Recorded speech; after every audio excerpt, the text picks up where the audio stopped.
In a gold rush, the people who will get rich aren't the ones digging for gold, but the ones selling the showers. AI is the biggest gold rush of our lifetime, and everyone is crowding into the same few names. But in reality, there are 5 different layers to this whole thing. It starts with the equipment that makes the chips, then the memory, to the chips themselves, and the platform that runs them, and finally, the software that you actually use. And each layer has its own shower seller that's genuinely hard to replace, with one that's even quietly running a 72% profit margin, something which Nvidia themselves can't even do. In this video, I will highlight one example in each of the 5 layers, and exactly what makes each of them unique. So let's not waste any time, and let's jump right in. First up, in the equipment layer, we have ASML. Without ASML, we wouldn't have any AI chips at all. No memory chips, no GPU chips, no Google TPU.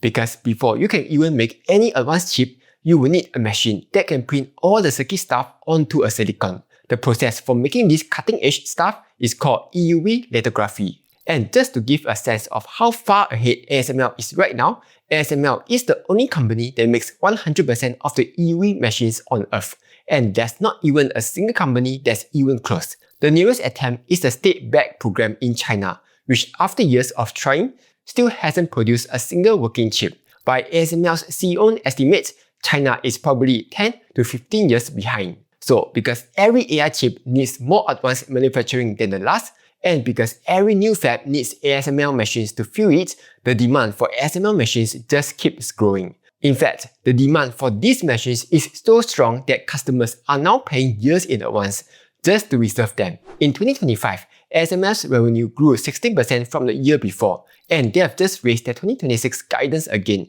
guiding for as much as another 22% of growth this year. However, just because ASML is a monopoly doesn't mean they are immune to risk. While ASML is safe from competition risk, their real risks come from politics and timing. In the past, China used to make about 33% of ASML's sales. However, export controls have since dragged that down to 19%. On top of that, US now wants to cut off servicing the older machines in China too, which would shrink the China revenue down even further. Then there's the timing. ASML's revenue is lumpy because each machine is such a big ticket order that when chip makers pause or delay their spending, it can hit ASML's financial hard. This happened in 2024 when a pullback in chip spending left ASML's revenue basically flat for the whole year. And it's happening again right now. ASML's biggest customer, TSMC, just delayed moving to ASML's next generation machines until 2029, which pushes the next big wave of orders further out. Valuation-wise, ASML trades at around 45 times forward earnings. That puts it at the 99th percentile of its 5-year history, though that's expected given that ASML has one of the most unbreakable moats in tech. On Guru Focus, if we assume that ASML can continue to grow its EPS by 20% over the next 10 years, just like it has done in the past, the stock is currently trading at about 70% above its fair value. Though that hasn't stopped analysts from being bullish. Analysts are giving ASML a strong buy, seeing around 19% upside from here.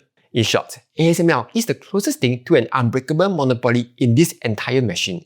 However, it isn't a stock trading at a discount. Instead, you are paying a high price for one of the safest business in the whole chain. One of the most common questions investors ask is, how do I find a good stock to invest in? With Moomoo's industry chain, you can uncover companies with strong competitive advantages that often have greater growth and price movement potential. So if you go to the markets tab, then US, and scroll all the way down, you will see the industry chain. Then tap on the AI name and you will see the whole thing in one view. From the infrastructure layer that made this whole thing possible to the algorithm layer that turns all that raw computing power into the AI models themselves, and the application layer that puts those models into the tools that people actually use. With this, you can find every stock sitting inside each layer of the chain, including the smaller names that you would never have thought to look up. And if one of them catches your eye, you can dig into the stock by heading over to the company tab to see its earnings, analyst ratings, valuation, and company financials. Otherwise, if you don't feel like digging through all of it yourself, you can also ask Moomoo AI to help you out. For example, you can ask it to summarize the key components in the AI sector, and in seconds, it hands you back a full analysis that pulls all the numbers together and explains what they mean for you. From 6th to 20th July, Moomoo is giving new users free SK Hynix shares. Just deposit $3,000 and you will get $20 worth of SK Hynix shares. This is on top of the $1,200 welcome rewards when you fulfill the terms and conditions, which includes a $100 worth of Nvidia shares exclusively for my channel. Plus, you will also get to enjoy zero commission for the US, Hong Kong, and Singapore stock trading. Simply follow the steps here and key in my promo code Kelvin88 to get your exclusive reward. For more details, refer to the link promotion page in the description below. Next, after the equipment layer, we have the memory layer. And the king of this layer is SK Hynix, a Korean chipmaker that's quietly becoming one of the most important names in AI. Because the GPU chip that powers AI processes data so fast, it needs memory that can feed it data just as fast to keep up. The memory is called HBM, or High Bandwidth Memory, and SK Hynix is the one that makes it. SK Hynix controls about 60% of the market. So when you own most of the parts no chip can ship without, you get serious pricing power. In Q1 2026, SK Hynix revenue nearly tripled from a year ago, while operating profit jumped by more than 400%. But the number that really stands out is the margin. SK Hynix posted a 72% operating margin, which means for every dollar of revenue it earns, 72 cents was pure operating profit. That's even higher than Nvidia's best quarter ever. Right now, the demand is through the roof. HBM is the single biggest bottleneck in AI right now. It's sold out all the way till 2027, and the shortage isn't expected to clear until 2028 or later. But here's the thing, memory isn't a clean compounder. Instead, it's a boom and bust business. The good thing is that the downturn isn't expected until 2028 or later, so it's not around the corner just yet. However, the bad news is that almost all of this demand is riding on a handful of buyers, with Nvidia right at the front. So the day Nvidia slows down its spending, SK Hynix will be the first one to feel it. On top of that, there's also a fresh lawsuit accusing the memory makers of teaming up to keep prices high. If this is true, it will mean that some of these record margins will pop up on purpose. And that's not a profit that you can count on to last. SK Hynix currently trades at around 8 times forward earnings, which makes it look attractive. If we assume that the company can continue to only grow at 15% EPS over the next 10 years, this will put its stock price right around its fair value, meaning there's currently no safety net in the price for when the cycle eventually turns. However, that hasn't stopped analysts from being bullish. Right now, analyst consensus is a strong buy, with analysts seeing roughly 35% upside from here. In short, this is one of the higher upside opportunities on the whole list, but also the one most tied to the cycle. You are buying the most profitable company in the whole machine at a bargain price, but only for as long as the boom holds. Next, at the compute layer, you have the good old Nvidia. Nvidia has been the poster child of AI, and rightfully so. It creates the engines that powers the entire thing. Roughly 80% of the world's AI accelerators are Nvidia, but the chips are only half of what makes Nvidia so hard to beat. The other half is CUDA, Nvidia's software layer that lets developers actually program those chips. CUDA has had a 15-year head start, with more than 6 million developers building on top of it. So once a team is trained on CUDA, moving off it would mean rewriting years of work. And that is the moat that makes Nvidia almost impossible to replace. In its most recent quarter, Nvidia grew its revenue by 85% from a year ago, with the data center parts up 92%. And it did all of that at roughly a 75% gross margin. And the demand isn't slowing. Nvidia is printing cash at scale, with its order book already full into 2027, thanks to the next Vera Rubin cycle. So what's the catch? Think of AI as having 2 stages.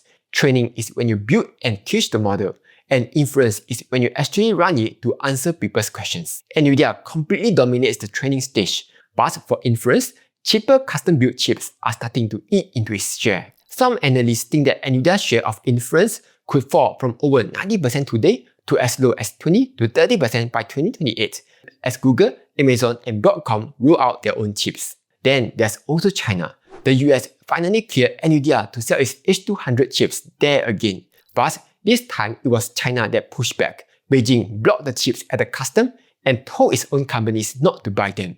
So even with US approval, Nvidia's China sales have basically fallen to zero. As for the valuation, Nvidia now trades at only around 19 times forward earnings. This puts it right near the bottom of the 5-year range, meaning it's about as cheap as it has ever been. And Wall Street sees it too. analysts rate Nvidia a strong buy, seeing roughly 59% upside from here. Though, if you want to be conservative and assume that Nvidia could continue to grow its EPS at 20% over the next 10 years, it would mean that the stock is currently trading at slightly above its fair value. In short, Nvidia is still the engine of the whole machine. However, while Nvidia is dominating today, its lead in inference is already slipping. And that's exactly why you don't want your whole AI bet riding on the one chip everyone already owns. And that brings us to the platform layer. For this layer, my pick would be Google. Unlike ASML or Nvidia or SK Hynix, which only focus on just one layer, Google is the only one that owns all of the layers at once. It makes its own chips, it builds its own model, it rents out its own cloud, and it even owns the distribution layer through Search, Android, and YouTube. So whichever layer ends up winning, Google is always there to take a cut. And right now, the layer that's carrying it most is the cloud. Just last quarter, Google Cloud grew 63% and crossed $20 billion in revenue for the first time. Its cloud operating margin nearly doubled from about 18% to 33%. And its backlog, which is the work it has already signed but hasn't delivered yet, is now over $460 billion. On the model side, Gemini has now crossed 900 million monthly users. And because Google runs Gemini on its own TPU chips, it can serve AI cheaper than almost everyone. So while rivals like Microsoft have to pay Nvidia's markup on every chip, Google mostly skips it. Google's risk here isn't so much about the competition, but rather the cost. So back in September 2025, a judge ruled in Google's favor and allowed Google to keep Chrome. But now, the governments and a group of states are appealing that ruling, which could put the Chrome breakout back on the table. Then there's also the question of whether AI will ease into search. While Google Search is still dominating, last quarter we saw that Google's third-party network ad revenue fell by 4%, even as its core search revenue grew 19%. As for the valuation, Google currently trades at around 28 times forward earnings, which puts it at the 74th percentile of its 5-year history. But even if you assume a 22% EPS growth rate, which is on the low end of what Google has done in the past, the stock still comes out trading at very close to its fair value. And again, analysts are very bullish on the stock, rating it as a strong buy, while seeing around 24% upside from here. In short, Google is the closest thing to a one-stop bet on the whole machine. The stock is definitely not cheap right now, and the risks are real. But it's also the only name here that wins no matter which layer comes up on top. Last but not least, we have the application layer. This is where the AI dollar lands at the very end of the chain. So after every layer below is built and running, the money will finally flow to whoever isn't just using AI, but is also selling it to everyone else. And Salesforce is one of the biggest names that's doing exactly just that. In case you have never used it, Salesforce is the software that is used to run entire sales and customer operations on. And it's the giant in the space, ranked the #1 CRM software for 13 years straight, holding around 20% of the market with more CRM revenue than Microsoft, Oracle, Adobe, and SAP combined. But what really stands out isn't just the size, it's that a company this big is still growing incredibly fast. So one of Salesforce's biggest bets is a product called Agentforce. Instead of a human doing the job, AI agents can now do the actual work, from answering customers to handling support tasks or even following up with sales leads. And the smart part is how it is priced.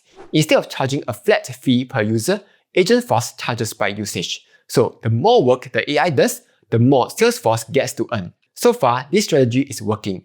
Agentforce's annual recurring revenue is already up 205% from a year ago. And because Salesforce already owns the customer relationships, the data, and the workflow those agents run on, that usage would only keep compounding as more companies lean on AI. However, there's still a real fear that's hanging over the old per seat business. Because if AI agents can now do the work instead of employees, companies would need fewer seats. And that's older revenue would start to shrink. In fact, some big enterprises have already started trimming their Salesforce seat counts as they roll out AI agents. And the core, older part of Salesforce business is already slowing to roughly 9 to 10% growth. So as to whether the new usage-based money can grow faster than the old seats money shrinks, we will just have to wait and see. On the valuation front, after all the AI kills software fears, Salesforce now trades at only around 20 times forward earnings, which puts it among the cheapest it has ever been in the past 5 years. And analysts seem to agree on this too. The broader consensus is still a strong buy, while analysts are seeing more than 50% upside from here. And on Guru Focus, even if you assign a 20% EPS growth rate, which is quite conservative relative to its historical growth, Salesforce is currently trading at less than 60% of its fair value, making it one of the cheapest names on this list. In short, Salesforce is the clearest way to gain exposure to the view that AI ends up helping software instead of killing it. The catch is that the seed versus usage race is still unsettled, but if the usage side wins, this could be the most mispriced name of the bunch. So those were my 5 examples, one for each layer of the AI machine. And if there's one thing to take away, it is this. Don't just buy the one chip that everyone already owns and call it investing in AI. Own the whole machine instead. And don't buy this because I said so. Do your own research and make sure each one actually fits what you are trying to build. Anyway, that's all for this video. Hope you found it useful. Like, share and subscribe. And I will see you in the next one.